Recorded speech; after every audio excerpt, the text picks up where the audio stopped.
తెలంగాణ రైతు సంఘం సూర్యాపేట జిల్లా అధ్యక్షులు మల్లు నాగార్జునరెడ్డి పెన్పహాడ్ మండలం దూపాడు గ్రామం శివార్లో న్యూ బంజారాహిల్స్ తండాలో ఈ రోజు కల్తీ విత్తనాలతో దెబ్బతిన్న వరి పంట పొలాలను సందర్శించిన తెలంగాణ రైతు సంఘం జిల్లా అధ్యక్షులు మల్లు నాగార్జునరెడ్డి మాట్లాడుతూ న్యూ బంజారాహిల్స్ లో తొండ గ్రామంలోని 25 ఎకరాల తాండా గ్రామంలో 25 ఎకరాల వరి విస్తీర్ణంలో విత్తనాలు నల్లగుండ రైతు నేస్తం దుకాణంలో వరి విత్తనాలు కొరకు వెళ్తే ఆ దుకాణం వారు ఎకరాకి 50 బస్తాలు పండుతాయని చెప్పి రైతులకు చెప్పటం వలన వారు మహేంద్ర 400+ సున్నా వరి విత్తనాలు కొనుగోలు చేశారు. పొలం నాటుబెట్టిన 31 రోజులకి కొంత భాగం ఈని కొంత పొట్ట దశలో ఉండి మరికొంత కంకులతోటి ఉండటం వల్ల రైతులు ఏం చేయాలో తెలియక దిక్కుతోచని స్థితిలో ఉన్నారు అన్నారు. ఈ కార్యక్రమంలో రైతు సంఘం జిల్లా కార్యదర్శి దండా వెంకటరెడ్డి, రాష్ట్ర కమిటీ సభ్యురాలు కొప్పుల రజిత, రైతు సంఘం జిల్లా కమిటీ సభ్యులు మేదరమెట్ల వెంకటేశ్వర్లు, పెన్పహాడ్ మండలం కార్యదర్శి గుంజి వెంకటేశ్వర్లు, రూరల్ మండల కార్యదర్శి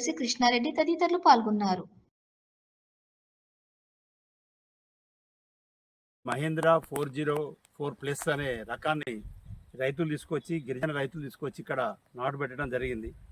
నాటు పెట్టిన వెంటనే నెల 2 నెలలు కాకముందుకే పుట్ట దశకు వచ్చి కొన్ని సీడు కొన్నేమో ఈనటం, కొన్నేమో పుట్ట దశలు ఉండటం, కొన్నేమో అసలు కరుకు దశలనే ఉండే పరిస్థితి ఉంది. పెద్ద ఎత్తున రైతాంగం నష్టపోయింది. ఇక్కడ అన్ని అధికారులు చూస్తున్నారు కానీ దీనికి సరైన పరిష్కారం చెప్పలేని పరిస్థితి ఉంది. రైతులు ఇక్కడ గిరిజన రైతులు దాదాపు ఇక్కడ 20 ఎకరాల దాకా నాటేసిన పరిస్థితి ఉన్నది. ఒక్కొక్క రైతు 50 నుంచి 60 వేల పైన నష్టపోయిన పరిస్థితి ఉన్నది. దీని గురించి ప్రభుత్వం కానీ, అధికారులు కానీ, అగ్రికల్చర్ అధికారులు కానీ వచ్చి పరిశీలించి వీళ్లకు నష్టపరిహారం ఏ రకంగా నష్టం జరిగింది దీన్ని అంచనా వేసి నష్టపరిహారం ఇవ్వడానికి ముందుకు రానటువంటి పరిస్థితి ఉంది. రైతులు ఇవాళ ఈ పంట చేతికి రాకపోతే ఆత్మహత్య చేసుకునే పరిస్థితి తప్ప ఎవరైతే ఉన్నారో వాళ్ళను కూడా వెంటనే సీజ్ చేయాలి. డీలర్ని సీజ్ చేస్తే తప్ప ఇది కాదు.